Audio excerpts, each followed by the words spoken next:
আল্লাহ আমার রব, এই রবি আমার সব। দামে দামে তুন মনে তারি অনুভব। তোমার দুনিয়াতে আমি যেদিকে তাকাই, অথই নিয়ামতে ডুবে আছি সবাই। পাক পাখালির গানে শুনি তসবি কলরব, তসবি কলরব। আল্লাহ আমার রব, এই রবি আমার সব। আসসালামু আলাইকুম, আলহামদুলিল্লাহ, আসসালাতু ওয়াসসালামু আলা রাসূলিল্লাহ। প্রিয় দর্শক, আপনারা যারা দেশে আছেন প্রবাসে, সবাইকে জানাই অনেক অনেক প্রীতি ও শুভেচ্ছা। শুরু হলো এনটিভি আয়োজিত জুমাবারের লাইভ অনুষ্ঠান আপনার জিজ্ঞাসা। আপনাদের সাথে আছি আমি জয়নুল আবেদিন আজাদ। আর আপনাদের মনে জাগা প্রশ্নের জিজ্ঞাসার সরাসরি জবাব দিচ্ছেন বিশিষ্ট আলেম ডক্টর মোহাম্মদ সাইফুল্লাহ। আসসালামু আলাইকুম ওরহমতুল্লাহি ওয়াবারাকাতুহ। প্রিয় দর্শক, আমাদের আজকের প্রাসঙ্গিক আলোচনার বিষয় পাথুরে হৃদয়। চলুন তাহলে জিজ্ঞাসার আলোকিত ভুবনে আমরা প্রশ্ন নিচ্ছি। আসসালামু আলাইকুম প্রিয় দর্শক, পরিচয় দিয়ে প্রশ্ন করুন। আসসালামু আলাইকুম। ওয়ালাইকুম আসসালাম। আমি নওগাঁ থেকে রনি বলছি। জি ভাইয়া বলুন। আমার প্রশ্ন আকিকা বিষয়ে। জি।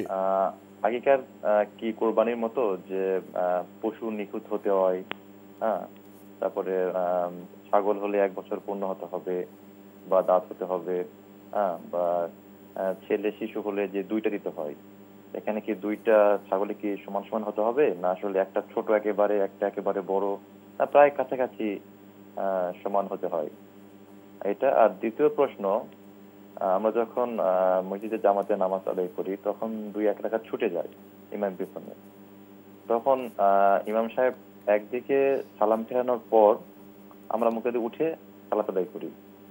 আসলে এটাই কি সঠিক, না ইমাম সাহেব 2 দিকে সালাম ফেরানোর পর আমরা উঠে সালাত আদায় করব?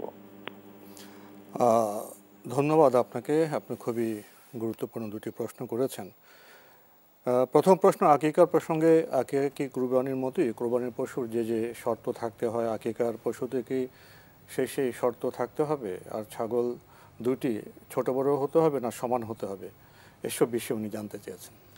ধন্যবাদ, খুবই গুরুত্বপূর্ণ প্রশ্ন। প্রথম কথা হচ্ছে, আকিকা এবং কুরবানি প্রায় একই প্যাটার্ন, একই আকৃতির ইবাদত। আকিকা এই জন্যই জুমহুর আহলে হাদিস, মুহাদ্দিসিন এবং ফকিহগণ এটাকে কুরবানির সাথে পরিপূর্ণরূপে কিয়াস করেছেন।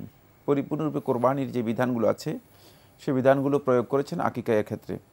তাই এক্ষেত্রে আকিকা যারা জবে করবেন তারা কুরবানির পশু ঠিক যেভাবে জবে করবেন এভাবে জবে করাটাই হচ্ছে উত্তম। বাকি রাসূলুল্লাহ সাল্লাল্লাহু আলাইহি ওয়াসাল্লামের কোনো হাদিস পাওয়া যায়নি, সুস্পষ্ট কোনো নস বা দলিল পাওয়া যায়নি যে দলিল থেকে আমরা একথা বলতে পারি বা এটা আমাদের কাছে স্পষ্ট হয় যে রাসূলুল্লাহ সাল্লাল্লাহু আলাইহি ওয়াসাল্লাম আকিকা এর কোরবানির ব্যাপারে স্পষ্ট এভাবে বলে দিয়েছেন যে কোরবানি যেমন আকিকা তেমন। কিন্তু হাদিসের নির্দেশনাগুলো থেকে এটা ডিরাইভড বা এই কথাটা আমরা উদ্ঘাটন করতে পারি। সেটা হচ্ছে এই যে আকিকা এবং কুরবানি হুকুমের দিক থেকে কাছাকাছি। যেহেতু আকিকা হচ্ছে আল্লাহর সন্তুষ্টির জন্য জবে করা, নবজাতকের মানে নিরাপত্তা এবং জন্ম উপলক্ষে, আর কোরবানি হচ্ছে আল্লাহর সন্তুষ্টির জন্য জবে করা, সুনির্দিষ্ট কোনো কারণ না, সরাসরি আল্লাহ রাব্বুল আলামিনের সন্তুষ্টির জন্য জবে করা। সুতরাং দুটার মূল যে অবজেক্ট, মূল যে লক্ষ্য বা টার্গেট আছে সেটা একেবারে স্পষ্ট, সেটা হচ্ছে আল্লাহর সন্তুষ্টির জন্য। তো এক্ষেত্রে মানে দুটাকে প্রায় কাছাকাছি আপনি বলতে পারেন। এই জন্য জুমহুর আহলে হাদিস, জুমহুর উলামায়ে কেরামগণ বলেছেন এটা উত্তম হচ্ছে আকিকা এবং কুরবানির ক্ষেত্রে মানে যে বিধানগুলো আজ রয়েছে সবগুলো সমান পর্যায়ে গ্রহণ করা। কোরবানির পশুর ক্ষেত্রে যে বিধান প্রযোজ্য সে বিধান আকিকার ক্ষেত্রেও প্রযোজ্য হবে। বাকি যদি আকিকার ক্ষেত্রে কেউ ভিন্নভাবে কোনো কারণে করতে বাধ্য হন প্রয়োজনের কারণে, তাহলে এটি জায়েজ হবে কিনা এ নিয়ে আলেমদের মধ্যে দ্বিমত আছে। বিশুদ্ধ বক্তব্য হচ্ছে, যেহেতু আকিকা এর জন্য শর্ত হচ্ছে ইউআক্কু আনহু আইয়ুযবাহু আনহু ইয়াওমা সাবিহি, 7ম দিন তার পক্ষ থেকে জবেহ করা হবে। সুতরাং জবেহ করলেই রাসূল সাল্লাল্লাহু আলাইহি ওয়াসাল্লাম যে পশু জবে করতে বলেছেন সেই পশু জবে করলেই আকিকা হয়ে যাবে।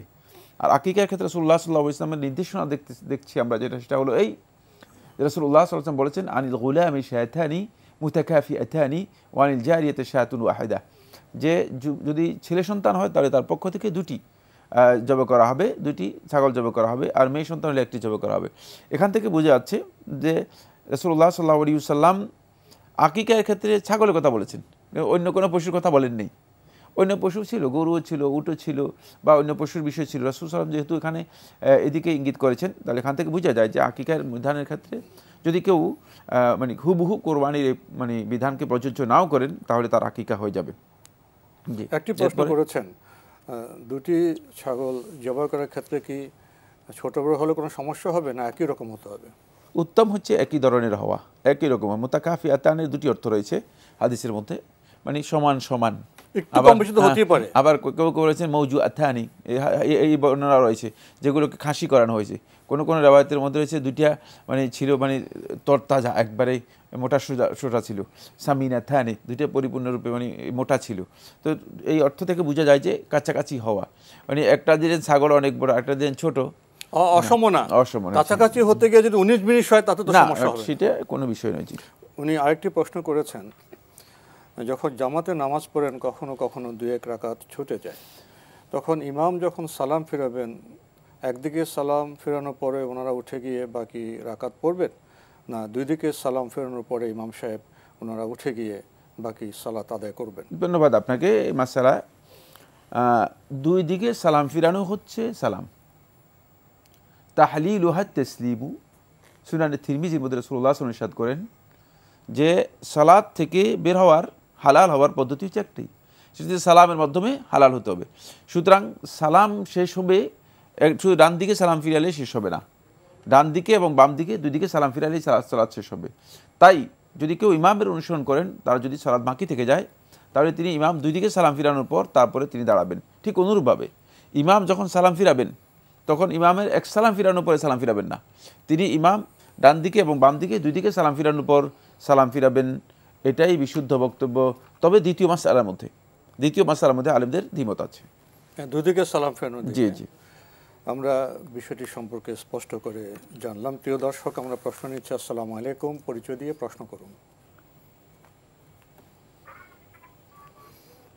লাইনে আছেন? জি, লাইনে আছি। আপনার ওয়ালাইকুম আসসালাম। জি, আপনার পরিচয় দিয়ে। ভালো আছেন? আমি তানজিম রায়েরবাজার থেকে বলছি। ভাইয়া আলহামদুলিল্লাহ ভালো আছি, প্রশ্ন করুন। জি, আমার দুইটা প্রশ্ন। আমি কালকে একটা আলোচনায় শুনেছি যে বুখারী শরীফের 10টা ভুল আছে।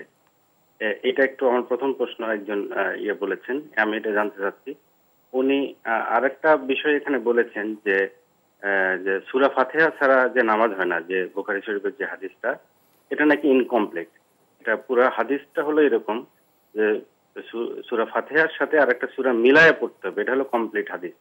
এই জিনিসটা একটু আমাকে ক্লিয়ার করবেন। ধন্যবাদ আপনাকে। আপনার প্রথম প্রশ্ন হলো, কেউ একজন বলেছেন বুখারী শরীফে 10টি ভুল আছে। ধন্যবাদ আপনাকে। কারণ এখন তো বুখারী শরীফের ভুল অনেক বেরিয়ে আসছে। তার কারণ হচ্ছে যত বেশি আমরা মানে গবেষণা করতেছি, গবেষণার মাধ্যমে আমরা হেদায়েত থেকে বিভ্রান্তি থেকে বেশি এগিয়ে যাচ্ছি। আর যে সমস্ত বন্ধুগণ গবেষণা করছেন তারা বুখারী শরীফ ভালো করে মানে বুখারী এর মানে প্রকৃত অর্থ তাদের কাছে জানা আছে কিনা, বুখারী কাকে বলা হয় এটা জানেন কিনা, আমার মনে হয় এই ক্ষেত্রেও তাদের সন্দেহ রয়ে গেছে। ফলে যে সমস্ত বন্ধুগণ এই বক্তব্য দিচ্ছেন এটা আসলে বিভ্রান্তি, পথভ্রষ্টতা এবং মুসলিম উম্মাহকে তাদের হেদায়েতের যে সঠিক রাস্তা রয়েছে রাস্তা থেকে বিচ্যুত করার একটা প্রক্রিয়া, একটা পদ্ধতি। আমি কথা বলছি না, আহলু তাহকিক মুহাক্কিক উলামায়ে কেরামগণ সহিহ বুখারীর ব্যাপারে যে বক্তব্য দিয়েছেন সেটাকে আমরা সম্মান করব, কিন্তু মানে বুখারী শরীফের ভুল আছে এই দিয়ে আসলে আমরা উম্মার কাছে, অথবা এই যে আপনি একজন মানুষ যে যিনি হতে পারে যে অনেক লোক আছে যারা সহিহ বুখারীর কিতাবের নামও জানেন না, এবং যিনি বলেছেন তাকে যদি আমি প্রশ্ন করতাম হয়তো সহিহ বুখারীর কিতাবের নামটাও জানা নেই, হতে পারে। আমি দৃঢ় বিশ্বাস, কারণ আমার সামনে সহিহ বুখারীর কিতাবের নাম বলতে পারবে বলে আমি বিশ্বাস করছি না। যাই হোক, তো এই ধরনের মানুষ যা সহিহ বুখারীর কিতাবের নাম পর্যন্ত যা জানা নেই, ইমাম বুখারী রাহমাতুল্লাহ, সে যদি এসে বলে যে ইমাম বুখারীর ভুল আছে, এর অর্থ কি? এর অর্থ হচ্ছে সে আসলে মানুষদেরকে মিসগাইড করার জন্য চেষ্টা করতেছে, মানুষদেরকে পথভ্রষ্ট বিভ্রান্ত করার জন্য চেষ্টা করতেছে। এটা কোনো তাহকিকি বক্তব্য নয়, আলেমদের বক্তব্য নয়। সুতরাং খবরদার এই ধরনের বক্তব্য মুসলিম উম্মার মধ্যে যে মেসেজ দিচ্ছে সেটা হচ্ছে যে আমরা আজকে বলছি বুখারীর ভুল আছে, খুব বেশি বাকি নেই, হয়তো এমনও হতে পারে যে কয়েকদিন পরে আসি বলতে পারো যে কোরআনে কারিমের বক্তব্যের মধ্যে ভুল আছে, এবং কোরআনে কারিমের বক্তব্যের মধ্যে ভুল আছে এই ধরনের কথা আরও আগে ওরিয়েন্টালিস্টরা বলে নাই যেমন নয়। ওরিয়েন্টালিস্টরা অন্তপক্ষে এই বিষয়ের উপর 60 থেকে 8টি কিতাব রচনা করেছে, প্রাচ্যবিদ যারা, হ্যাঁ, তারা 60 থেকে 8টি কিতাব লিখেছে কোরআনে। তো এই কথাগুলো আমাদের সমাজের মধ্যে ওই আমাদের সো কল্ড স্কলার যারা আছেন তারা এগুলো এই সমাজের মধ্যে এনে এক পর্যায়ে এই ধরনের বক্তব্য দিবেন, এগুলো বিভ্রান্তি। খবরদার ইমাম বুখারী রহমতুল্লাহ তাহকিক করার মতো যোগ্যতা কি তার আছে কিনা, তিনি কি কিসের ভিত্তিতে তিনি আসলে এটাকে ওজন করতেছেন, মানে তার কাছে কি স্কেল আছে যে স্কেল দিয়ে তিনি এটাকে ওজন করতেছেন। আপনি ট্রাক ওজন করার জন্য ট্রাকের স্কেল থাকে, ঠিক না? ইমাম বুখারী রহমতুল্লাহ যিনি 6.5 লক্ষ হাদিসের হাফেজ ছিলেন, তাকে ওজন করার জন্য তার কাছে কি স্কেল আছে? হতে পারে যে 2টি হাদিসের জ্ঞান নেই, একটা হাদিসের সনদ জানা নেই। তাহলে এই ধরনের ধৃষ্টতা আমি মনে করে থাকি যে ইসলামের নামে বিভ্রান্তি। আমি কথা বলছি না সহিহ বুখারী, সমস্ত সহিহ বুখারীর হাদিসগুলো নিয়ে আলেমদের মধ্যে বক্তব্য আছে, সহিহ বুখারীর প্রত্যেকটা বক্তব্য শুদ্ধ, একথা দুনিয়ার কোনো আলেম বলেনি। তবে সহিহ বুখারীর হাদিস গ্রন্থের মধ্যে একেবারে এই পৃথিবীর মুসলিম উম্মার শারকান ওয়া গারবান, পূর্ব পশ্চিম এবং গোটা উম্মাহ এই ব্যাপারে ঐক্যমত পোষণ করেছেন যে আল্লাহর কিতাবের পরে বিশুদ্ধ কিতাব হচ্ছে সহিহ আল বুখারী। সুতরাং এতটুকুই যথেষ্ট এই কথা বলার জন্য। একবার প্রত্যেকটা হরফ এখানে উচ্চারণ করতে হবে দরকার নেই, এর কোনো দরকার নেই। সুতরাং এই মেসেজ যিনি দিয়েছেন তিনি পথভ্রষ্ট, বিভ্রান্ত, চেষ্টা করতেছেন মানুষদেরকে আসলে ইসলামের মূল চিন্তা থেকে দূরে সরানোর জন্য। কারণ সহিহ বুখারী থেকে দূরে সরালে এরপরে কয়েকদিন পরে তিনি কোরআনের ব্যাপারে বক্তব্য দেবেন। বর্তমান সময়ে একটি বিষয় লক্ষ্য করা যাচ্ছে, একটি বিষয় হলো আনন্দের, সেটি হলো বর্তমান সময়ে অনেক হাদিস গ্রন্থের অনুবাদ হচ্ছে, নানা সংস্করণ হচ্ছে, এবং দেখা যায় যারা অনুবাদ করেন তারা আবার বুখারী শরীফের বিভিন্ন হাদিস নিচে আবার টিকা টিপ্পনী লিখে দেন, কথাবার্তা লিখে দেন। বিভিন্ন সময় লক্ষ্য করা গেছে অনেকে ওই টিকা টিপ্পণীকেও যিনি অনুবাদ করেছেন ওটাকে বুখারী শরীফের কথা বলে মনে করেন, কথা বলে। এটা আরেকটি বিষয়। আর উনি আরেকটি কথা বলেছেন যে ওই ভদ্রলোক বলেছেন যে সূরা ফাতিহা ছাড়া নামাজ হবে না, এটি একটি অসম্পূর্ণ বক্তব্য। না, এই হাদিসের কোথাও মানে এই হাদিসের যে টেক্সটটুকু রয়েছে এই টেক্সটের কোথাও মানে আর কোনো জিয়াদা এই হাদিসের মধ্যে আসেনি। যার জ্ঞান নেই তিনি কথা বলেছেন। বাকি এই হাদিসের আমাদেরকে একটা বিষয় জানতে হবে, খুবই গুরুত্বপূর্ণ, সেটা হচ্ছে এই মানে হাদিসের বক্তব্যগুলোকে শুধু একটা হাদিস দিয়ে বিবেচনা করলে চলবে না। হাদিসের বক্তব্যগুলোকে মানে সমন্বিত, আর অনেক হাদিস আছে, হাদিসের বক্তব্যগুলোকে সমন্বিত জ্ঞান নিয়ে কি করতে হবে, জানতে হবে। এক্ষেত্রে এই হাদিসের ব্যাপারে কোনো জিয়াদা কোনো রেওয়ায়েতের মধ্যে আসেনি। যিনি বলেছেন তিনি পরিপূর্ণ ভুল কথা বলেছেন, পরিপূর্ণ ভুল তথ্য দিয়েছেন। আমরা জানলাম বিষয়টি সম্পর্কে। প্রিয় দর্শক, প্রশ্ন নিচ্ছে। আসসালামু আলাইকুম, পরিচয় দিয়ে প্রশ্ন করুন। আলহামদুলিল্লাহ, আমি মোহাম্মদ মুজাম্মেল হক বলছি শরীয়তপুর থেকে। আমার প্রথম প্রশ্ন হচ্ছে, আমরা তো অনেক সময় প্রিজাইডিং হিসাবে নিয়োগ পাই, এখন কেন্দ্র সজ্জার জন্য বুথ আছে, ধরেন 2টা বুথ আছে যে টাকা পায়, আবার 6টা-7টা বুথ থাকে সে এক সমান টাকা পায়। হ্যাঁ, এখন অতিরিক্ত যে টাকাটা সেই টাকাটা কি আমি ব্যবহার করতে পারবো কিনা? আপনার প্রশ্নটা কি একটু স্পষ্ট করে ক্লিয়ার করবেন? আমরা যে কেন্দ্র সজ্জার জন্য যে টাকাটা পাই। কি কেন্দ্র সজ্জা? হ্যাঁ, মানে কেন্দ্রটাকে বিভিন্ন ভাবে করতে হয়, এর মধ্যে বিভিন্ন কক্ষ থাকে, তো অনেকগুলা কক্ষ। কোন কেন্দ্রে দেখা যায় 2টা কক্ষ থাকে মানে ভোট গ্রহণের জন্য। ভোট গ্রহণ কেন্দ্র? হ্যাঁ হ্যাঁ, তো সেটা বলতে হবে তো কোন কেন্দ্র। আরো বেশি বেশি কক্ষ থাকে। জি, যে নির্দিষ্ট হারে যে টাকাটা সবার এক সমান টাকাই দেয়, যে অতিরিক্ত টাকাটা বেঁচে গেলে সেটা কি আমি ব্যবহার করতে পারবো? আচ্ছা, আর কোনো প্রশ্ন আছে? হ্যাঁ, আর একটা প্রশ্ন আছে, যেসব সালাতে নীরবে আদায় করা হয় না, এখন ওইটাকে আমি প্রথম রাকাতেই কি বলে এটাকে প্রথম সানাটা পড়বো, মানে না যে কোনো যখন আমি তার সাথে নামাজ শরীক হব তখনই পড়া যাবে?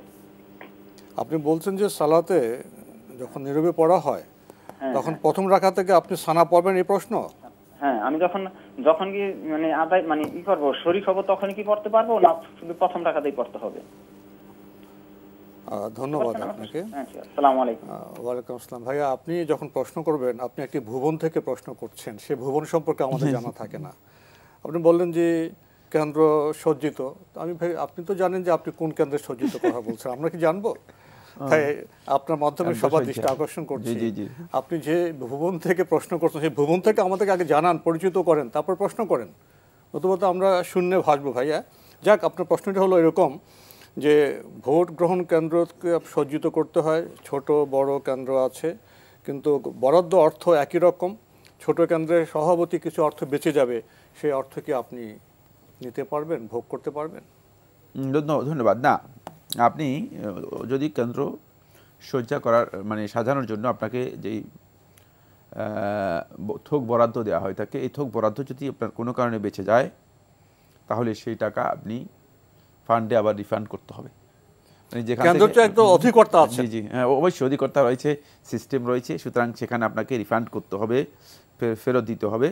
কারণ হচ্ছে এই থোক বরাদ্দে কথা নেই যে মানে এটা আপনাকে পরিপূর্ণ দিয়ে দেওয়া হয়েছে, আপনি যদি বেঁচে যায় সেটা খরচ করে দেবেন, মানে সেটা আপনি রেখে দেবেন না। সুতরাং আপনার জন্য এটা পরবর্তীতে ব্যবহার করা জায়েজ নেই।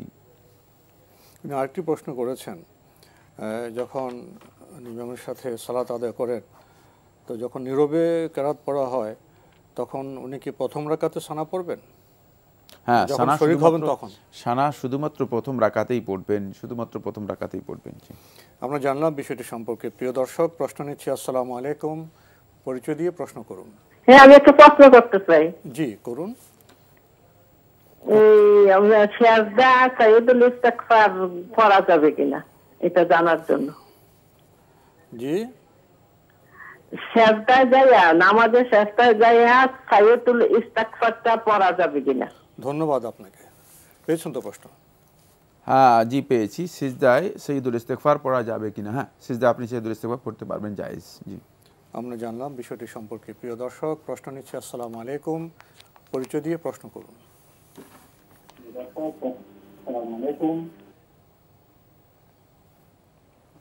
আপনি লাইনে আছেন? জি, আপনার পরিচয় দিয়ে প্রশ্ন করুন। জি হুজুর, আমি রংপুর থেকে বলছিলাম। আমার তালিম নিয়ে একটি প্রশ্ন ছিল। আমাদের মহিলাদের জন্য ইসলামের দাওয়াত দেওয়া কি জরুরি?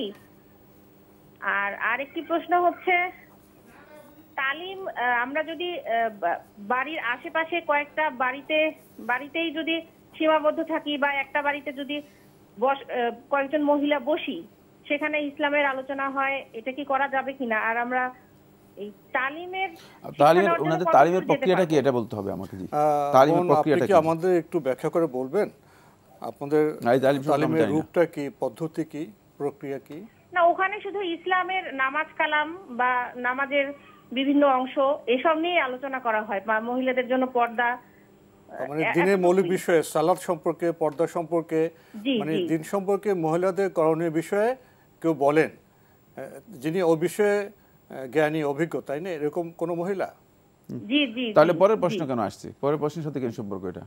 আচ্ছা, হয় নাই তো, স্পষ্ট হয় না। পরের প্রশ্নের সাথে সম্পর্কটা কি? জি, পরের কোন প্রশ্নটা? উনি যে পরে প্রশ্ন করলে যে এটা কি মানে এলাকার মধ্যে সীমাবদ্ধ রাখবে কিনা, এর অর্থ হচ্ছে তালিমের জন্য বাসার আশেপাশে যদি বাসায় বা আশেপাশে বাসায় যদি করেন, ওনারা দূরে না যান, বাসায় বা আশেপাশে বাসায়।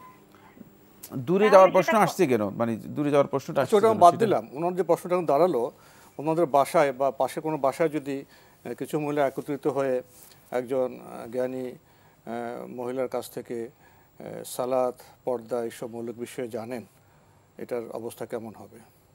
এটা তো জানা, মানে জানেন অবস্থা কেমন, এটা তো জানা ফরজ, এটা জানতেই হবে। মুসলিম, প্রত্যেক মুসলিম তিনি আসলে এই বক্তব্য দেন নাই। তিনি যে বক্তব্য দিয়েছেন সেটার মধ্যে অনেক কথা হাইড রেখেছেন। এক নম্বর যে হাইড রেখেছেন সেটা হচ্ছে যে তালিম হয়, মানে বিভিন্ন জায়গায় গিয়ে মহিলাদেরকে নিয়ে যাওয়া হয়।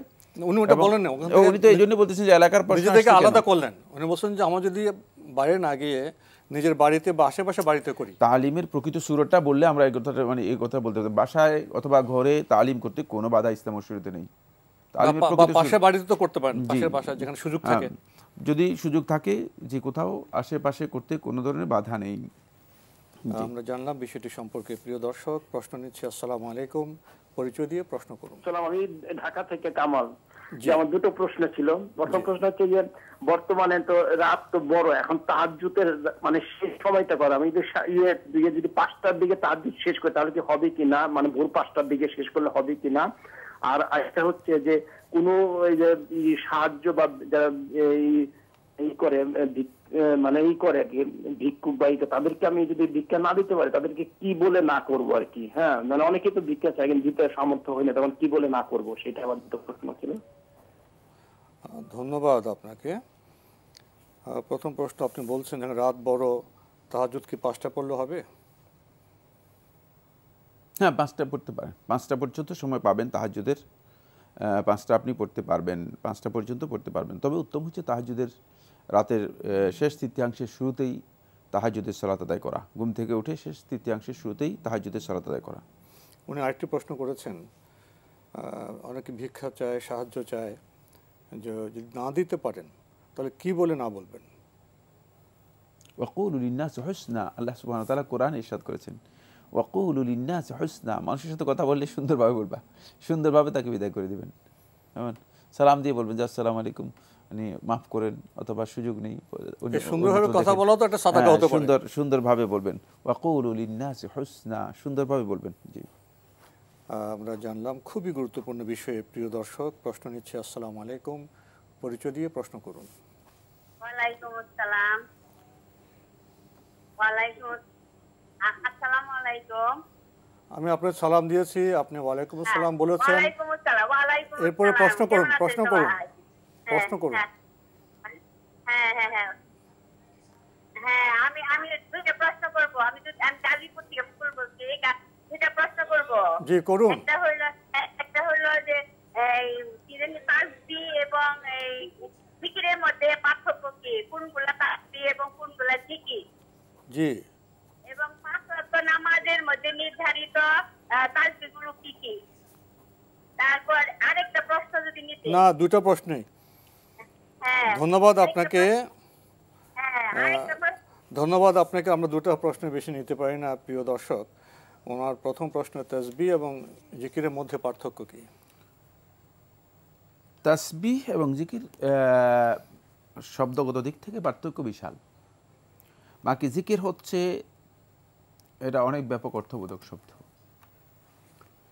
কোরআনে আল্লাহ সুবহানাহু ওয়া তাআলা জিকিরের কথা বারবার উল্লেখ করেছেন। জিকিরের মধ্যে মূল কথা হচ্ছে যেখানে আল্লাহ রাব্বুল আলামিনের প্রশংসা, শ্রেষ্ঠত্ব, বরত্ব, পবিত্রতা, স্তুতি এবং আল্লাহ তাআলার এই একত্ববাদের ঘোষণা দেওয়া হয় থাকে, সেটা হচ্ছে জিকির। জিকির একটি পার্ট বা একটি অংশ হচ্ছে তাসবিহ। তাসবিহ হচ্ছে যেখানে শুধুমাত্র আল্লাহ রাব্বুল আলামিনের মানে পবিত্রতার বিষয়গুলো তুলে ধরা হয় থাকে, যেমন সুবহান রাব্বিয়াল আ'লা, সুবহান রাব্বিয়াল আযীম, সুবহানাল্লাহি ওয়া বিহামদিহি, সুবহানাল্লাহি ওয়া বিহামদিহি, সুবহানাল্লাহিল আযীম ইত্যাদি, যেগুলো আমরা জানি, এগুলো হচ্ছে তাসবিহ। এটা মানে একটা পার্ট হচ্ছে জিকিরের, একটি পার্ট হচ্ছে তাসবিহ। বাকি সবগুলোকে এক কথায় জিকিরও বলা হয়, সবগুলোকে এক কথায় তাকবীরও বলা হয়, সবগুলোকে এক কথায় মানে কোথাও কোথাও তাসবিহও বলা হয়। ইউসাব্বিহু লাহু মা ফিস সামাওয়াতি ওয়া মা ফিল আরদ। আল্লাহ সুবহানাহু ওয়া তাআলা কোরআনে কারীমে ইরশাদ করেন যে আল্লাহ রাব্বুল আলামিনের আসমান সমূহ এবং জমিনে যারা আছে সব কিছু আল্লাহ তাআলার তাসবিহ করতেছেন। এখানে কিন্তু তাসবিহ বলতে জিকিরকে বোঝানো হয়েছে। সুতরাং এখানে আবার ব্যাপক অর্থে ব্যবহার করা হয়েছে। সুতরাং এগুলো মানে এটা একাডেমিক প্রশ্ন, মানে আপনি হয়তো একাডেমিক ওয়ে থেকে করেন নাই, কিন্তু এটা মানে বড় ধরনের একাডেমিক প্রশ্ন। যাই হোক, মানে আপনি যে ওয়ে থেকে প্রশ্নটা করেছেন আমি যতটুকু বুঝতে পেরেছি সেটা হচ্ছে আপনি মনে করছেন তাসবিহটা হচ্ছে মানে সুবহানাল্লাহ, সুবহানাল্লাহ, সুবহানাল্লাহি ওয়া বিহামদিহি আদা খালকিহি ওয়া আদা নাফসিহি ইত্যাদি, এগুলোকে হচ্ছে তাসবিহ। হ্যাঁ, এগুলো কোনো সন্দেহ নেই, এগুলো তাসবিহ, এগুলো তাসবিহ। আর জিকির যেই আলফাজগুলো, যেই শব্দগুলো রাসূলুল্লাহ সাল্লাল্লাহু আলাইহি ওয়াসাল্লাম নিয়মিত করেছেন এবং করতে বলেছেন। প্রিয় দর্শক, আমাদের আজকের প্রাসঙ্গিক আলোচনার বিষয় পাথরে হৃদয়। দুটি শব্দ আমরা পাথর সম্পর্কে অবগত। পাথর কাকে বলা হয়? একটি বস্তু, আমাদের অতই পরিচিত বস্তু। হৃদয় তো আমরা প্রত্যেকে ধারণ করে থাকি। তো পাথর থেকে পাথুরে, অর্থাৎ যে অন্তরটা পাথরের মতো, যে অন্তরটা পাথরের মতো হয়ে যায়, আমরা সেটাকে বলি পাথরে হৃদয়। প্রশ্ন জাগতে পারে, হৃদয়ের সাথে পাথরের সম্পর্ক কি? পাথর একটি বস্তু, হৃদয়ের পরিচয় অন্যরকম। আমরা কাল্ব শব্দ দিয়েও আমরা হৃদয়কে প্রতিনিধিত্ব করতে পারি। তো এই হৃদয় কাল্ব এ বিষয়ে বিস্তৃত আলোচনা আছে। কাল্ব বা হৃদয়ের দুটি বিষয় আছে, যারা স্কলার তারা বলে থাকেন। একটা হলো কাল্বের হৃদয়ের মোরাল নৈতিক অবস্থান, আর একটা হলো ফিজিক্যাল বস্তুগত অবস্থান, যার চর্চা ডাক্তাররা করে থাকেন। তো কাল্বের যে সংশোধন, কাল্বের যে পরিপুষ্টি বিধান, তার সাথে যারা ইসলামের স্কলার, যারা আলেম, এবং অবশ্যই নবী রাসূলরা সে বিষয়ে আমাদের কথা বলে গেছেন। মানব অস্তিত্বের মধ্যে অনেক বিষয় গুরুত্বপূর্ণ, তার মধ্যে অতি গুরুত্বপূর্ণ বিষয় হলো কাল্ব, হৃদয়। আমরা আজকে যে প্রাসঙ্গিক আমাদের বিষয় পাথরে হৃদয় আসন, এ বিষয়ে আমরা কিছু জানি। সাইফুল্লাহ ভাই, আপনার কাছ থেকে। ধন্যবাদ। খুবই গুরুত্বপূর্ণ একটি বিষয়, সেটা হচ্ছে কাল্ব বা হৃদয়, এর পরিচয় এবং এর যেই কাঠিন্যের বিষয়টি। আমাদের শিরোনাম থেকে হয়তো বুঝতে পেরেছেন যে পাথরের হৃদয়, মানে হৃদয় পাথর এর মতো শক্ত হয়ে যায়। আর এটা অনেকে আমরা উপলব্ধি করতে পারি না, কিন্তু বাস্তবতা হচ্ছে তাই। দেখেন, কোন ব্যক্তির হৃদয় যদি তার পাথরের চেয়ে শক্ত না হতো, সে কি তার ভাইকে হত্যা করতে পারত? সে কি তার স্ত্রীকে হত্যা করতে পারত? সে কি তার সন্তানকে হত্যা করতে পারত? অথচ আমাদের সমাজে কি এগুলো নেই? অবশ্যই আছে। সমাজের মানুষদেরকে তো আমরা সেভাবেই দেখতেছি। এই সমাজের মধ্যে ব্যাপক হানাহানি কেন? যদি আমাদের অন্তরের মধ্যে যেই প্রকৃত মোরালিটি, প্রকৃত নৈতিকতা যদি থাকতো, তাহলে আমরা এই কাজগুলো করতে পারতাম না। কেন মানুষের মধ্যে আজকে শত্রুতা ব্যাপকভাবে বিরাজ করছে? কেন হিংসা প্রতিহিংসার আগুনে সমাজ, পরিবার, আশেপাশের জনপদ, এমনকি রাষ্ট্র পর্যন্ত দাহ হচ্ছে, জলে ছারখার হয়ে যাচ্ছে, পুড়ে যাচ্ছে? এর কারণ কি? এর কারণ একটাই, সেটা হচ্ছে এই যে অন্তরকে বা হৃদয়কে আমরা সত্যিকারভাবে উপলব্ধিও করতে পারিনি, আর এর অবস্থান সম্পর্কে আমরা নিজেদের যেভাবে বোঝা দরকার সেটা আমরা বুঝতে সক্ষম হইনি। আজ থেকে 1400 বছর আগে রাসূলুল্লাহ সাল্লাল্লাহু আলাইহি ওয়াসাল্লাম এই বিষয়টি বলেছেন এবং ইনফরমেশন দিয়েছেন যে কালবের কথা আমরা বলছি, যে হৃদয়ের কথা আমরা বলছি, সেটার একটা বস্তুগত রূপ আছে, এটা দেহের একটা অর্গান। আবার এর অবস্তুগত, অশরীরী, মানে স্পিরিচুয়াল একটা রূপ আছে, যেটাকে আমরা বলতে পারি যে মানে কোনো ধরনের মানে সরাসরি প্রত্যক্ষ করা যায় না, কিন্তু সে তার একটা অবস্থান রয়েছে, কাজ রয়েছে। সেই কাজের ব্যাপারে রাসূলুল্লাহ সাল্লাল্লাহু আলাইহি ওয়াসাল্লাম আগেই আমাদেরকে বলে দিয়েছেন। আলা ইন্না ফিল জাসাদি মুদগাহ, রাসূলুল্লাহ সাল্লাল্লাহু আলাইহি ওয়াসাল্লাম ইরশাদ করেন, আলা তোমরা জেনে রাখো, ইন্না ফিল জাসাদি মুদগাহ, যে তোমাদের দেহের মধ্যে একটি গোস্তপিণ্ড আছে। এটাকে মুদগাহ হিসেবে উল্লেখ করেছেন, অথচ এটা কিন্তু আপনি যখন হৃদয় কাল্বটা দেখেন, কাল্বটা দেখবেন যে সফট যে সমস্ত জিনিস শরীরের মধ্যে আছে, তোর মধ্যে এটা একটা মানে, কিন্তু রাসূল সাল্লাল্লাহু আলাইহি ওয়াসাল্লাম এটা হচ্ছে মুদগাহ। মুদগাহ কেন বলেছেন? মুদগাহ বলা হয় থাকে যদি গোশতকে আপনি একটু চিবিয়ে নেন, চিবিয়ে নিলে যেমন হয় এরকম, মানে আপনি হৃদয়টা চর্বিত অবস্থা, হৃদয়টা এই ধরনেরই, মানে এটাকে আল্লাহ তাআলা এভাবে সৃষ্টি করেছেন। আলা ইন্না ফিল জাসাদি মুদগাহ ইযা সালুহাত সালুহাল জাসাদু কুল্লুহু, যখন এটাকে পরিশুদ্ধ করতে পারবে, এটাকে পরিমার্জিত পরিশীলিত করতে পারবে, সালুহাল জাসাদু কুল্লুহু, গোটা দেহ তোমার পরিশীলিত পরিমার্জিত হয়ে যাবে, সুন্দর হয়ে যাবে। এটাই তাজকিয়াতুন নফস, আত্মশুদ্ধি, মানে পরিমার্জন, যাই আমরা নাম দিই না কেন। ওয়া ইযা ফাসাদাত, আর এটা যদি কোনো কারণে বিপর্যস্ত, ক্ষতিগ্রস্ত হয়ে যায়, মানে পচে যায়, নষ্ট হয়ে যায়, ফাসাদাল জাসাদু কুল্লুহু, গোটা দেহ উপর দিক থেকে খুব শোয়িংটা যদিও সুন্দর হয়, মানে রূপরেখাটা খুব সুন্দর, দেখেন না, অনেক কাঠামো সুন্দর, কাঠামো সুন্দর, জি, অনেক সুন্দর সুন্দর সুন্দর মানুষ, কিন্তু তাদের মুখের বক্তব্য থেকে বোঝা যায় যে তারা যে কত নোংরা, তারা যে কত যে নিকৃষ্ট, তাদের আচরণ থেকে বোঝা যায় সে যে কতই না মানে ভিতর তার অন্তরটা কতই না কঠিন, কতই না খারাপ। এই জন্য অন্তরের এই বিষয়গুলো মানুষের আচরণ দিয়ে কী হবে, পরিস্ফুটিত হবে, এগুলো বোঝা যাবে। তাই এটাকে পরিশুদ্ধ করা হচ্ছে আমাদের কাজ। আর যে ব্যক্তি এটাকে সত্যিকার পরিশীলিত পরিমার্জিত করতে সক্ষম হবে না, তার এই অন্তরের অবস্থা কী হবে? রাসূল সাল্লাল্লাহু আলাইহি ওয়াসাল্লাম বলেন, ইযা আযনাবা আবদুন যামবান, যখন কোনো বান্দা কোনো একটা গুনার কাজে লিপ্ত হবে, একটা ছোট্ট হোক, মানে যেই ধরনের গুনাহ হোক না কেন, কারণ গুনাহ যতই ক্ষুদ্র হোক না কেন গুনার একটা প্রভাব আছে। নুকিতাত ফি কলবিহি নুকতাতুন সাউদা, সাথে সাথেই তার অন্তরের মধ্যে একটা কালো দাগ পড়ে যাবে। ওই কালো স্পট পড়তে পড়তে পড়তে পড়তে এক পর্যায়ে ওই কালো স্পটগুলো হাত্তা তা'লুয়া কালবাহ, তার অন্তরের হৃদয়ের উপর এগুলো এত ব্যাপক হয়ে যাবে যে একেবারে পুরাটাকেই কলুষিত করে দিবে, একেবারে ছেয়ে এটাকে কালো করে দিবে। নৈতিকভাবে যখন এই ব্যক্তির অন্তরটা এমন কালো হবে তখন কি কোথায় যাবে? আল্লাহ তাআলা বলতেছেন কোরআনে কারিমে সূরাতুল বাকারার মধ্যে আল্লাহ তাআলা বলেন, থুম্মা কাসাত কুলুবুকুম মিন বা'দি যালিকা, অতঃপর কাসাত কুলুবুকুম, তোমাদের অন্তর কঠিন হয়ে গেল, শক্ত হয়ে গেল, মিন বা'দি যালিকা, ওই যে আল্লাহ তাআলা নাফরমানি করতে করতে তোমাদের অবস্থা এমন হবে যে তোমাদের অন্তর কঠিন হয়ে যাবে, শক্ত হয়ে যাবে। কাল হিজারা, এরপর আল্লাহ তাআলা উদাহরণ দিচ্ছেন যাতে করে আমরা বুঝতে পারি। আমরা হয়তো ধারণা করতেছি যে মানে এই যে কালো দাগগুলো পড়তে পড়তে কেমন শক্ত হবে, কোন পর্যায়ে যাবে, এটা আল্লাহ রাব্বুল আলামিন উদাহরণ দিয়ে বুঝিয়ে দিচ্ছেন। কাল হিজারা, পাথরের মতো শক্ত, আও আশাদ্দু কাসওয়া, অথবা পাথরের চেয়েও শক্ত হয়ে যাবে।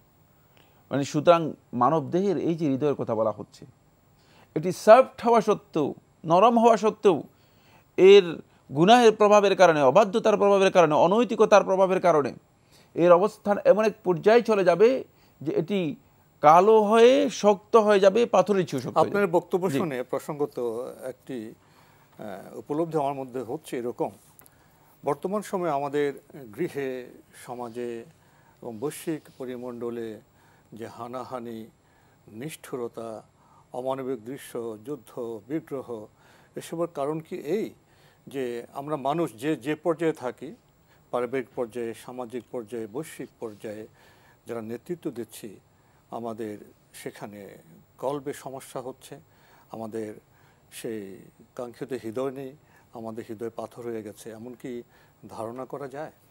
অবশ্যই। মানে আমরা, আমাদের অবস্থানটা হচ্ছে যে আমরা 2 পা, 2 হাত, 2 চোখ, 2 কানের মানুষ, কিন্তু আমাদের হৃদয়টা হচ্ছে 4 পা, 2 চোখ এবং হিংস্র প্রাণীর হৃদয়।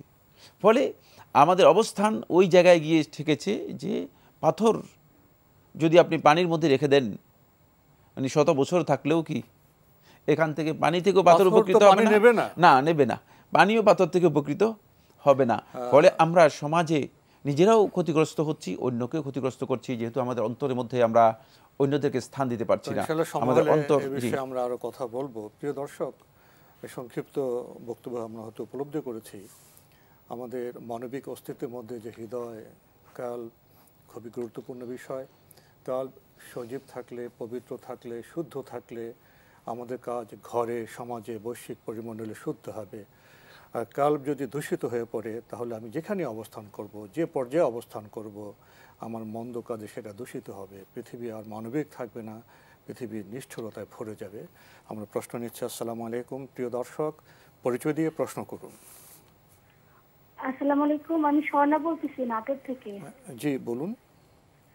আমি হচ্ছে 6 মাসের প্রেগনেন্ট আর কি। তো আমি কি আমল করতে পারি যার মানে আমার বাচ্চা যাতে সৎকর্মশীল হয়? আর চন্দ্রগ্রহণ কিংবা সূর্যগ্রহণের সঙ্গে কি বাচ্চার কি কোনো ক্ষতি হওয়ার সম্ভাবনা, এরকম কি কোনো কিছু আছে কিনা? আর কোনো প্রশ্ন আছে আপনার? জি না, আর কোনো প্রশ্ন। ধন্যবাদ আপনাকে বোন, আমরা আপনাকে অভিনন্দন জানাই। আপনি অন্তঃসত্ত্বা, আপনি চাচ্ছেন কি আমল করলে আপনার সন্তান ভালো হবে, আমরা সেই দোয়া করছি। আপনি প্রসঙ্গত আরেকটি বিষয় জানতে চেয়েছেন, চন্দ্রগ্রহণ এবং সূর্যগ্রহণের সাথে আপনার বর্তমান অবস্থার কি কোনো সম্পর্ক আছে? ধন্যবাদ। প্রথমে আপনি কি কি করবেন বা কি করা দরকার সেই বিষয়ে আলোচনা করেছেন বা প্রশ্ন করেছেন। আমি 3টি আপনাকে প্রেসক্রিপশন দেব, খুবই গুরুত্বপূর্ণ। 1 নম্বর হচ্ছে সুযোগ যদি থাকে সময় মতো কোরআন তেলাওয়াত করবেন, কোরআন তেলাওয়াত করবেন। 2 নম্বর হচ্ছে সন্তানের জন্য, আগত সন্তানের জন্য আল্লাহ রাব্বুল আলামিনের কাছে বেশি বেশি করে দোয়া করবেন, রাব্বি হাবলি মিনাস সালিহিন, রব্বি হাবলি মিনাস সালিহিন। অথবা অন্য যে আয়াতগুলো আল্লাহ সুবহানাহু ওয়া তাআলা কোরআনে কারীমে সূরা ফুরকানের ৭৪ নম্বর আয়াতের মধ্যে আল্লাহ তাআলা বলেছেন, সেগুলো বেশি বেশি করে দোয়া করবেন, সেই দোয়াগুলো পড়বেন। 3 নম্বর হচ্ছে এমন কোনো পরিবেশ বা পরিস্থিতি যাবেন না যেখানে যাওয়াটা আপনার জন্য মানে আশঙ্কাজনক অথবা ভয়ের কারণ হতে পারে। এতে সন্তানের ক্ষতি হয়, এতে মানে সন্তান বড় ধরনের বিপর্যস্ত হয়। মানে যে কোনো মা যখন ক্ষতিগ্রস্ত হয়, কোনো কারণে আশঙ্কাগ্রস্ত হয়, কোনো বিপদের মুখোমুখি হয়, সেটা সন্তানের উপর বড় ধরনের প্রভাব বিস্তার করে, সন্তান ক্ষতিগ্রস্ত হয়। সুতরাং এই 3টি আমরা পরামর্শ দিলাম। চন্দ্রগ্রহণ এবং সূর্যগ্রহণের সাথে সন্তানের ক্ষতির কোনো কারণ নেই, সন্তানের ক্ষতির কোনো কারণ নেই। আমাদের সমাজে এগুলো কুসংস্কার হিসেবে ব্যাপক প্রচার লাভ করেছে। মানে দেখা যায় যে চন্দ্রগ্রহণের মানে গর্ভবতী হলে চন্দ্রগ্রহণের সময় সে ঘরে দরজা বন্ধ করে থাকতে হবে। এগুলো সামাজিকভাবে কুসংস্কার, এগুলোর ভিত্তি কোরআন এবং হাদিসে কোথাও নেই। আরেকটি বিষয়, বর্তমানে ডিজিটাল যুগে তো আমাদের চারপাশে অনেক মন্দ কিছু শ্রবণ করতে হয়, মন্দ কিছু দর্শন করতে হয়, ওখান থেকে তো বোধহয় ওনার পরহেজ করা, দূরে থাকা কর্তব্য হবে। হ্যাঁ, গুনাহ থেকে যত বেশি পরহেজ করবেন ততই ভালো। মন্দ কথা, মন্দ দৃশ্য থেকে এটা তো ফরজ কাজ, জি, এটা তো অবশ্যই করতে হবে। এর প্রভাব তো সন্তানের উপর পড়তেই পারে। জি জি, না পড়বেই। আশা করি আপনিও বিষয়গুলো উপলব্ধি করেছেন। প্রিয় দর্শক, আমরা প্রশ্ন নিচ্ছি। আসসালামু আলাইকুম, পরিচয় দিয়ে প্রশ্ন করুন। লাইনে আছেন? ওয়ালাইকুম আসসালাম রাহমাতুল্লাহ। আসসালামু আলাইকুম, আমি জয়পুরহাট থেকে উসমান গনি বলছিলাম। ওয়ালাইকুম আসসালাম, জি ভাইয়া বলুন।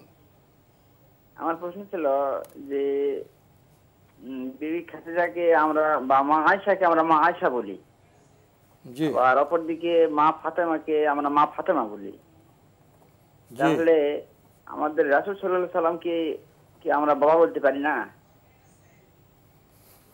এটা বিষয়ে মানে সমাজে বা বিভিন্ন যারা ইসলামকে মানে মানতে চায় না আর কি, যারা বিধর্মী, তারা তো এই প্রশ্নটা রাখে আমাদের কাছে। আসলে এটা কি সমাধান? আপনার প্রশ্ন আমরা সম্যকভাবে উপলব্ধি করেছি। আপনার কি আর কোনো প্রশ্ন আছে? জি না, একটাই স্যার।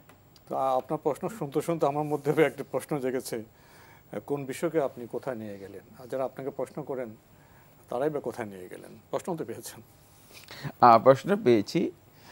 প্রশ্ন আসলে আবেগের সাথে জড়িত প্রশ্ন। খাদিজা রাদিয়াল্লাহু তাআলা আনহা উম্মুল মুমিনিন, কোনো সন্দেহ নেই। আর ফাতেমা রাদিয়াল্লাহু তাআলা মা ফাতেমা না, এটি আমরা আবিষ্কার করেছি, অথবা এটা ভুল বক্তব্য, সঠিক নয়।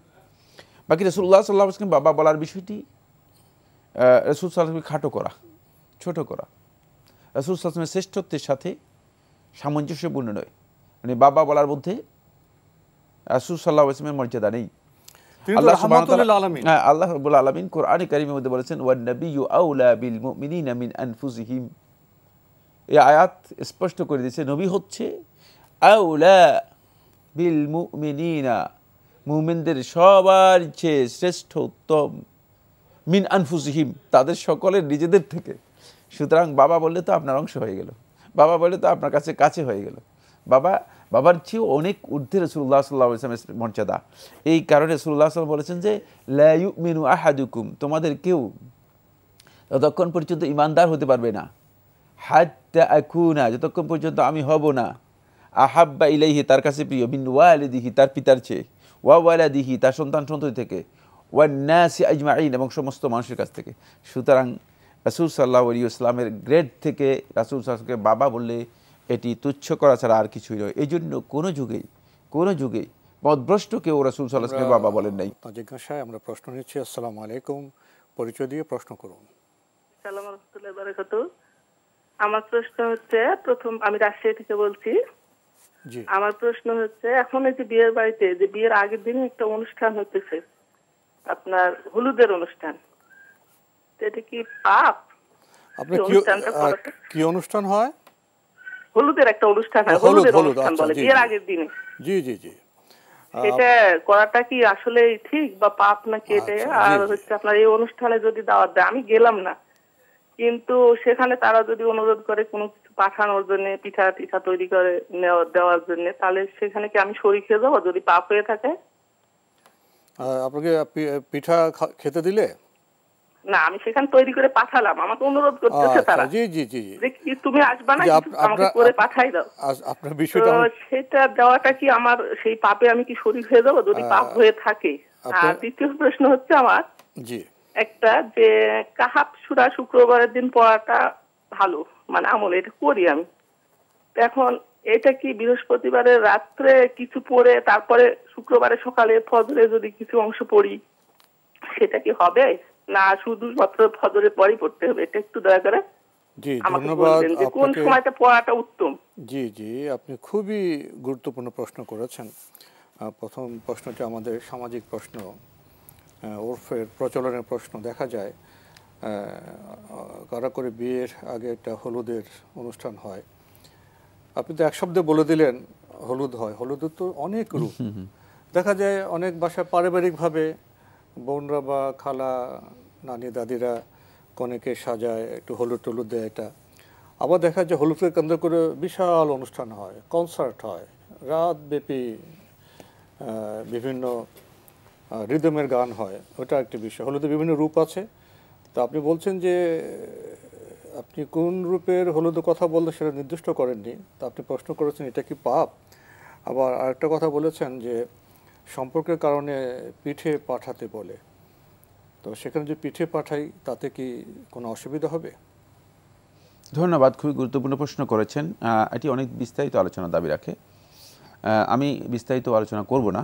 প্রথম কথা হচ্ছে গায়ে হলুদের অনুষ্ঠান নামে যে অনুষ্ঠান করা হয় থাকে এটি ইসলামিক কালচারের সাথে সামঞ্জস্যপূর্ণ নয়। এক, সুতরাং ইসলামিক কালচারের সাথে সামঞ্জস্যপূর্ণ নয় এই কথার অর্থ হচ্ছে আমাদেরকে চেষ্টা করতে হবে এই ধরনের কালচার থেকে বেরিয়ে আসার জন্য। অবশ্যই আমরা ইসলামিক কালচার অনুযায়ী আমাদের বিয়েকে সাজাতে হবে। 2 নম্বর যে বিষয়টি সেটা হলো এই গায়ে হলুদের অনুষ্ঠানে যদি এমন আনুষ্ঠানিকতা হয়ে থাকে যেখানে বেহায়াপনা, অশ্লীলতা, তারপর অশালীনতা এবং গান, কনসার্ট ইত্যাদি থাকে, তাহলে সেখানে অংশগ্রহণ করাও হারাম, সেখানে সহযোগিতা করাও হারাম, সেখানে যাওয়া জায়েজ নেই, কিছুই নেই। 3 নম্বর যে বিষয়টি সেটা হলো গায়ে হলুদের আনুষ্ঠানিকতায় যদি ব্যাপকভাবে ঘটা করে একটা বিয়ের মতো অনুষ্ঠান করা হয় থাকে।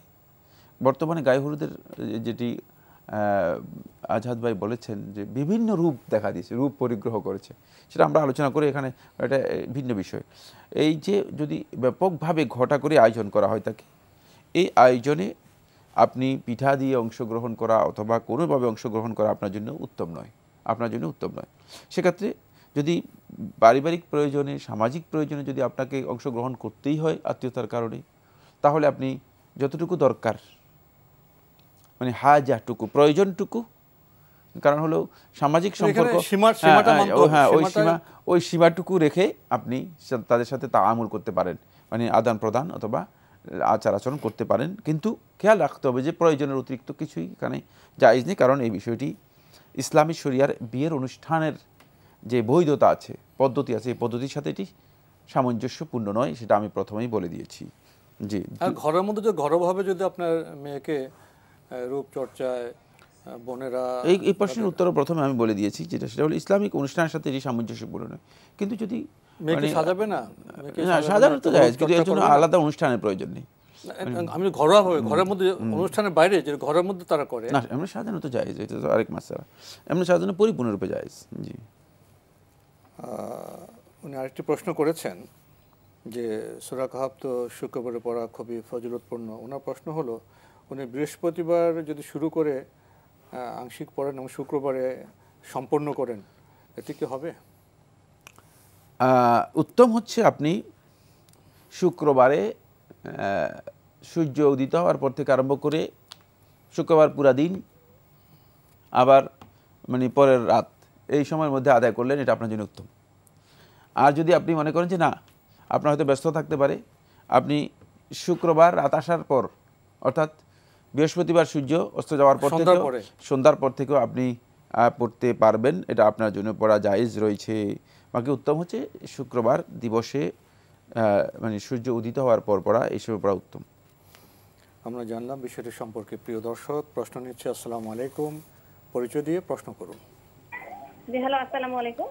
ওয়ালাইকুম আসসালাম। জি, আমি রংপুর থেকে বলছিলাম। জি হুজুর, ইসলামে তো 40 করার 40 বা 40 দিন উপলক্ষে কোনো অনুষ্ঠান করা জায়েজ নেই। তো এক্ষেত্রে যদি কেউ ওই অনুষ্ঠান করে আমাদেরকে যদি খাবার দিয়ে যায়, প্যাকেট দিয়ে যায় বাসায়, সেক্ষেত্রে সেই খাবারটা খাওয়া ঠিক হবে কিনা? আর আরেকটি প্রশ্ন ছিল যে আমরা যে উজু করি, তো উজু করার সময় যে পা ধুই, এই পাটা কি আমরা একবার ধুবো না 3 বার ধুইতে হবে? ধন্যবাদ আপনাকে। প্রথম প্রশ্ন, আমাদের সমাজে তো অনেকে 40 করে থাকেন, সেখান থেকে যদি খাবার দেন, খাবার পাঠান, সেটা কি খাওয়া ঠিক হবে? খাবার যদি বাসায় দিয়ে যায় আপনার জন্য খাবার জায়েজ, গ্রহণ করা জায়েজ রয়েছে, না জায়েজ নয়। কিন্তু উত্তম হচ্ছে এই খাবার আপনি নিজে না খেয়ে আপনি অন্যকে হাদিয়া দিয়ে দিতে পারেন, ফকির মিসকিনদেরকে হাদিয়া দিয়ে দিতে পারেন, তাহলে আপনি মানে এই সন্দেহজনক অবস্থান থেকে নিজেকে মুক্ত করতে পারলেন। জি, আরেকটি প্রশ্ন করেছেন, অজু করার সময় পা কি একবার ধৌত করবেন না 3 বার? না, পা ধৌত করতে হবে 3 বার। জি, পা ধৌত করতে হবে 3 বার। আমরা জানলাম বিষয়টি সম্পর্কে। প্রিয় দর্শক, প্রশ্ন নিচ্ছে। আসসালামু আলাইকুম, পরিচয় দিয়ে প্রশ্ন করুন। ওয়ালাইকুম আসসালাম, আমি যশোর থেকে ফৌজিয়া বলছি। জি, আমার প্রশ্ন হচ্ছে, আমরা যে ব্যাংক মানে সুদি ব্যাংক থেকে যে সুদটা আসে, তো ওই টাকাটা কি করতে পারি? যদি ব্যাংকে টাকা জমা রাখলে পরে যে সুদটা আসে, ওই টাকাটা কি করতে পারি? জি, এটা কি মানে নিজেরা নেই অন্য কাউকে দেয়া বা অন্য কোনো কাজে লাগানো, একটু বললেন। জি জি, আপনার কি আর কোনো প্রশ্ন আছে? আর হচ্ছে ছেলে শিশুদের কত বছর পর্যন্ত দুধ খাওয়ানো যায় আর মেয়েদের কত বছর পর্যন্ত দুধ খাওয়ানো যায়? ধন্যবাদ আপনাকে, খুবই গুরুত্বপূর্ণ প্রশ্ন করেছেন। প্রথম প্রশ্ন, প্রচলিত ব্যাংকে যে সুদ আসে সেটা দিয়ে কি করতে পারেন? প্রচলিত ব্যাংকিং পদ্ধতিতে যে সুদ আসে সেটা হারাম। সেই হারাম টাকা আপনার কাছে আসলে আপনি জনকল্যাণমূলক, জনসেবামূলক যে কাজ আছে সে কাজে ব্যয় করতে পারবেন। ব্যক্তিগত কোনো প্রয়োজন মেটাতে পারবেন না, ব্যক্তিগত কোনো স্বার্থেও সেটা ব্যবহার করতে পারবেন না। আর উত্তম নয় যে কোনো ব্যক্তিকে এর জন্য মানে দান করা, কারণ দান করার অর্থ হচ্ছে আপনি মানে এর মাধ্যমে কিছু বেনিফিট অথবা কিছু কল্যাণ কামনা করতেছেন। সেক্ষেত্রে আপনার যেহেতু মালিকানা নেই, আপনি জনকল্যাণমূলক কাজে, জনসেবামূলক কাজে সেটাকে ব্যবহার করাটাই হচ্ছে আপনার জন্য উত্তম। আরেকটি প্রশ্ন করেছেন, ছেলে শিশু এবং মেয়ে শিশু কত বছর পর্যন্ত তাকে দুধ দেওয়া যাবে? ছেলে এবং মেয়ে শিশু তাদের দুধের হক হচ্ছে, হাক্কুর আদা হচ্ছে 2 বছর। মানে আল্লাহ সুবহানাহু ওয়া তাআলা কোরআনে কারীমে ইরশাদ করেছেন, ওয়াল ওয়ালিদাতু ইউরদি'না আওলাদাহুন্না হাওলাইনি কামিলাইনি লিমান আরাদা আন ইউতিম্মা রাদাআ। আল্লাহ তাআলা বলেন যে ওয়ালিদাত মায়েরা তাদের ইউরদি'না আওলাদাহুন্না তাদের সন্তানদেরকে দুধ পান করাবে হাওলাইনি কামিলাইনি পরিপূর্ণ 2 বছর, পরিপূর্ণ 2 বছর। এটা হলো হাক্কুর রাদাআ, মানে ওই শিশুর, ছেলে হোক মেয়ে হোক দুজনেই সমান, ওই শিশুর হক হচ্ছে দুধ পান করার, এটা হলো 2 বছর সময়, 2 বছর হচ্ছে এর সময়।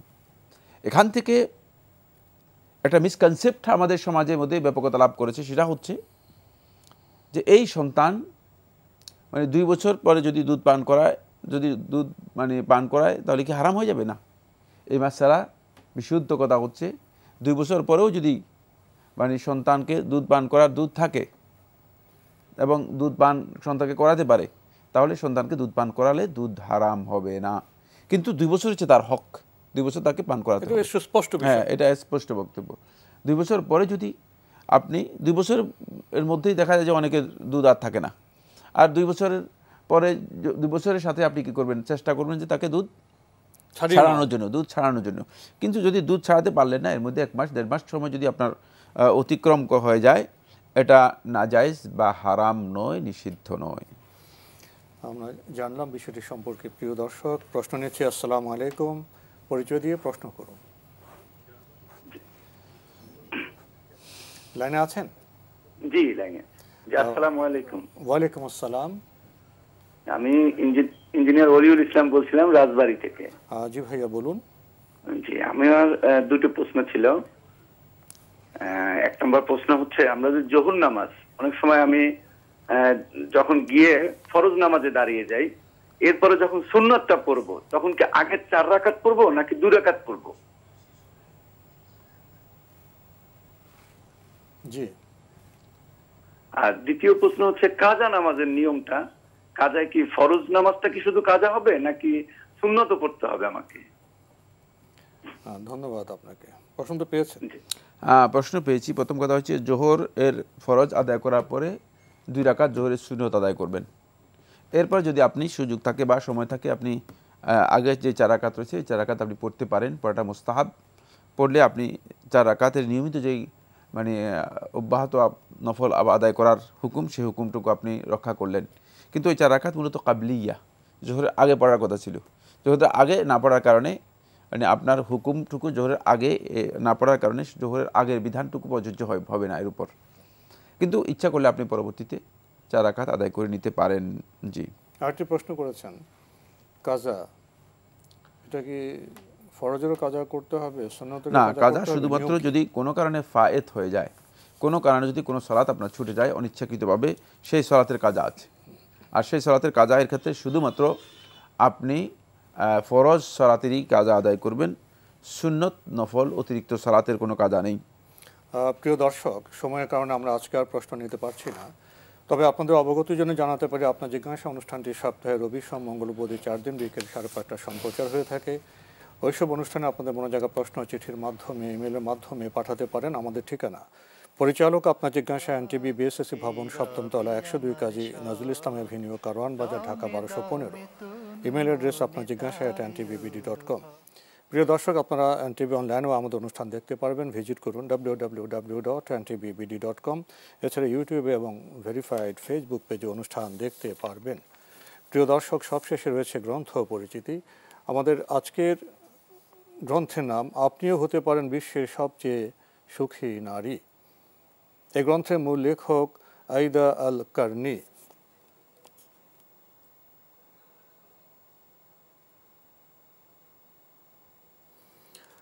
গ্রন্থটি অনুবাদ করেছেন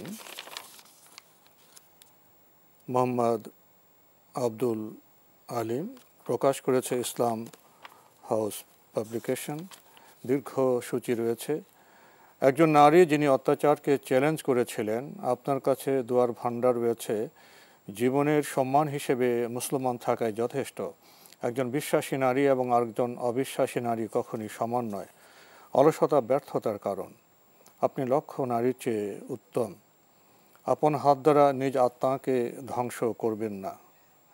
অল্প বস্তুই আপনাকে সুখী ও উদার করবে। আপনি অনন্য এবং সম্মানিত। আয়েশী ও সীমালঙ্ঘনকারীরা সুখী নয়। স্রষ্টার উপর আস্থা রাখুন।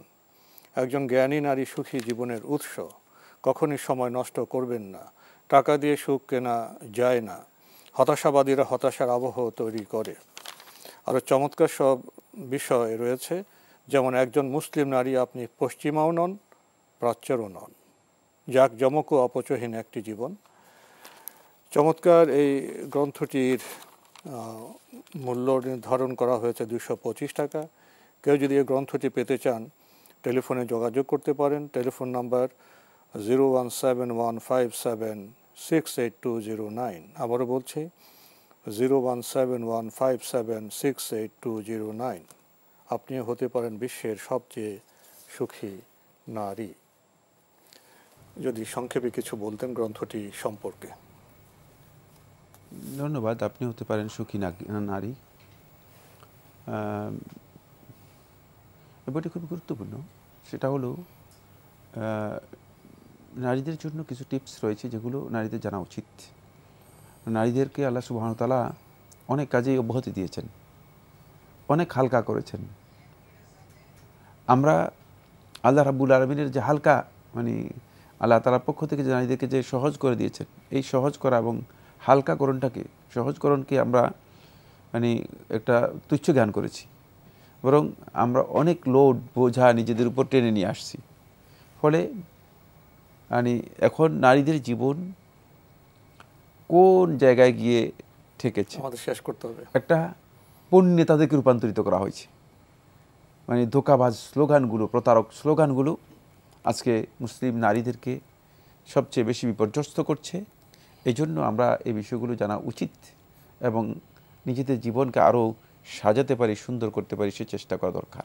তো আজকে আমাদের এখানে শেষ করতে হচ্ছে। আপনাকে অনেক ধন্যবাদ। আপনাকে অশেষ ধন্যবাদ। প্রিয় দর্শক, আসুন আমরা এই সঙ্গত গ্রন্থগুলি পাঠ করি, আলোকিত হই, পরিবার সমাজকে সুন্দর করি। প্রিয় দর্শক, মহান আল্লাহ আমাদের সবাইকে নিরাপদে রাখুন, রাখুন শান্তিতে। আসসালামু আলাইকুম। আল্লাহ আমার রব, এই রবি আমার সব, দামে দামে তুন মনে তারি অনুভব। তোমার দুনিয়াতে আমি যেদিকে তাকাই, অথই নিয়ামতে